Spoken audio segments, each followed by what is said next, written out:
Welcome to the Porsche Taycan, Porsche's first ever fully electric road car. And today it's not a real Porsche, is it, mate? What do you mean it's not a real Porsche? Of course it's a real Porsche. Does it look like a real Porsche? Does it drive like a real Porsche? Does it feel like a real Porsche? Does it sound like a real Porsche? Well, What? Joker. idiot. I mean, it is a real Porsche, isn't it? I suppose the truth to that is, I'm not really sure. Is it a real Porsche? It does kind of look like a Porsche, but it's electric. That's not very Porsche, is it? I suppose there's only one way to find out. Well, let's take a look around. I mean, it's got a nice feel to the inside. It maybe doesn't look on the inside like a typical Porsche, but I tell you what, it's quite a nice feel. The steering wheel feels Porsche-like, Alcantara covered, definitely a sports feel to it. It's got that famous Stuttgart badge in the middle, just like a Porsche. It's a lot nicer than a Tesla's interior, I'll tell you that for nothing. There's a lot of touchscreen stuff going on, which I guess is typical for most modern vehicles these days, and actually I'm totally comfortable with that. That's what we use every day, and that little thing we carry around in our pockets. It's very self-intuitive stuff. It's all customizable as well, as you might come to expect, including the chassis and vehicle dynamics. You can go through the menus and change things like the power settings, the regen settings. We'll get into more of that in a moment. Things like the suspension setup of the car. And right now I've got it in Sport Plus mode, obviously. You can feel the lumps and bumps of the road, but that's what I want from a Porsche. I want to be able to feel what the tyres are doing in contact with the road. I want to know how much grip I've got, what's going on underneath me. Having said all of that, it's still very comfortable. Let's talk about what this thing sounds like, because if you buy a Porsche, at least part of what you buy is that sound of a Porsche, that rumble from the engine.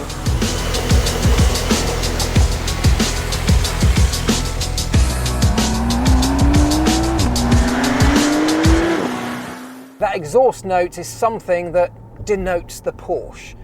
You want people to hear you as you rumble down the street. Now that's one thing that this simply cannot have. It doesn't have an exhaust, it does not have a combustion powered engine. There's an option on the touchscreen menu down here where you can activate electric sport sound, which is a simulated sound, and normally I really don't like those in this kind of car. Think about the BMW i8, which has this tiny little 1.5 litre combustion engine, but the simulated sound makes it sound like a huge V8 that's rumbling away behind you. I don't like that, it feels really fake. But in this one, the electric sport sound, well, they haven't tried to make it sound like something it isn't. What they've done is make the electric motor whirring sound just sound a little bit deeper, a little bit more exciting. And actually, having tried both options, I prefer it with it on. No one's ever going to stop me from loving a rumbling, deep, noisy, gas-guzzling V8 engine noise. That's never going to happen, no matter what anybody does. However, I guess that's not the future, that's the past. So perhaps we have to start getting used to things like this. It's not really that bad after all. It's just different. Different can be okay. Well, what about the way that it handles then? Because if you're buying a Porsche, I mean, you want it to have that sports car feel. You want it to feel agile. You want it to be well balanced. Does it do those things? Agile, I wouldn't say it's agile. This thing is a heavy car, 2.3 tons. Yep, 2.3 tons. 600 kilos of that is battery, but that battery is as low as it can possibly go in the car and is spread right across the entire floor pan, which means the balance of the car, the weight distribution of the car, is as close to 50-50 as you can get front to rear. It's really well balanced. It's not nimble because it's so heavy, but actually when you throw it into a corner, particularly with the chassis in Sport Plus mode, it's nice and stiff. It has the same airbag suspension as a Panamera. It's actually really well suited to a car of this size and weight. And it handles surprisingly well when you throw it into a fast corner. Of course, it's got all the bells and whistles, all the toys and tricks that keep the thing under control for you if you want to have them on. But if you want to have a bit of fun, of course, you can turn them off too. It's got torque vectoring, so the enormous power that's coming through these two electric motors, one at the front, one at the rear, is delivered to each of those motors as and when they need it most. If you break traction at one end of the vehicle, or the traction can't cope with any more power going through that particular motor, well, it'll divert some more power from there to the other end of the car. So you keep moving forward, but keep the car under control. So does it feel like a sports car? Probably not, just because of its size and weight. But does it feel like a sporty car? 100%. The steering feels nicely weighted. Quite heavy, but kind of what you want in a car like this. The feedback feels really nice. And actually they've taken a lot of the components, a lot of the technology from other Porsches and developed it into what we have now. So does it feel like a Porsche? Yeah, it does. Of course, one thing that this car does very well, in fact, maybe it does it even better than a Porsche, is this.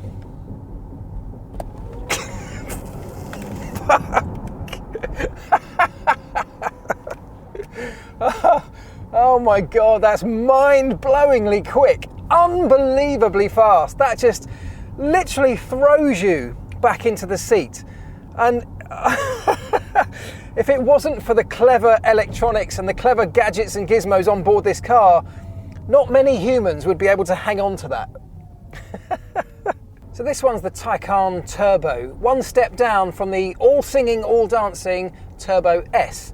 But actually, when you look at the price difference between the two and the comparative performance levels, I actually think this particular model is the best value for money in the range. And whilst we're talking about performance, I mean, let's give you the stats. 625 brake horsepower in this one, 680 when you activate launch control. Okay, so if I bring it to a halt, foot hard on the brake, flat out on the throttle, launch control activated. Jesus Christ! Oh my God! That is mad, I promise you. 850 Newton meters of torque. And the thing about Porsches, any Porsche, is that it's designed around performance, isn't it? They are sports cars. They have an unbelievable heritage on the racetrack. That's where their history is. That's why people buy them. They buy into the culture of Porsche, not just this little badge on the steering wheel, but what that represents.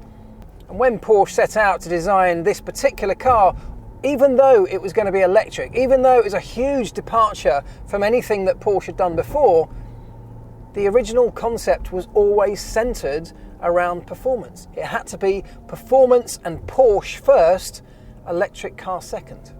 And so in many areas, they turned to their racing history.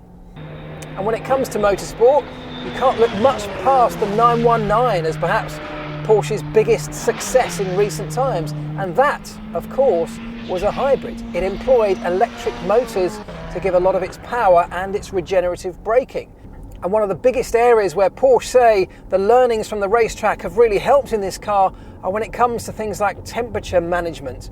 The battery has an unbelievably efficient temperature control system on board, which allows it to do that ridiculous launch over and over again. Something you can't do in a Tesla because the battery pack and the motors overheat very, very quickly. Regenerative braking plays a huge part in motorsport with hybrid and electric vehicles. And it's that learning and experience from the racetrack that's gone directly into the regen features on this car. The rate that this thing can regen, that's impressive. But the other really impressive thing that I've noticed straight away about this is that when you're using the regen, braking hard, if you really need to brake extremely hard and have to employ the mechanical braking system as well, the transition between the two is almost seamless. And that's not something you could have said about any car just a couple of years ago. There's a great little stat that I learned about the electric motors on board this car. There's one on the front and one on the rear axle, like many electric vehicles. But in this thing, instead of the windings around the stator part of that motor, normally just round wires, in this case, they've made the wires square-shaped. Why have they done that? Because if you stack a whole bunch of round wires on top of each other, you get little gaps between them. They can't be packed in as efficiently or as tightly as you can if you make those wires square. So by doing that, they can get more in, effectively they can get more power from the same size motor. Ingenious and brilliant, and the type of marginal gains that motorsport leads you onto. And what about the way that it looks, its appearance, the styling of this thing? Because surely when you buy a Porsche, perhaps the biggest thing you buy into over and above everything else is the appearance of the car. It's those classic lines that can be traced quite literally all the way back to this car's conception as an original 911. Well, for me, they got the styling just right. Way nicer looking to me than a Tesla Model S, and I do like the Model S.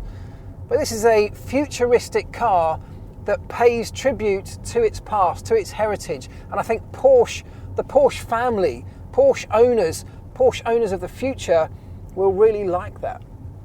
It's not a cheap car. You know, we're talking well over £100,000, probably closer to £130,000 for this particular spec. But once you start factoring in the fact that you don't have to put fuel in the car, you can charge it up at home every single night. The servicing cost, who am I kidding? The servicing costs are low, but who am I kidding? No matter which way you look at it, this is an expensive car. Even over the course of its lifetime, it will remain an expensive car. But if you've got 100 grand to put into a vehicle, there are many worse places to put that £100,000 than right here in one of these. I've always been a fan of Porsches, and more recently I've become a huge fan of electric vehicles, and when they decided to combine the two to make this thing, I was convinced that at least one or the other of those, if not both, would have to be compromised to do it. But somehow, the engineers behind this thing have managed to tick every single box, as far as I can see, on both sides of that coin. And so for that reason, it is every single bit a Porsche, and I love it.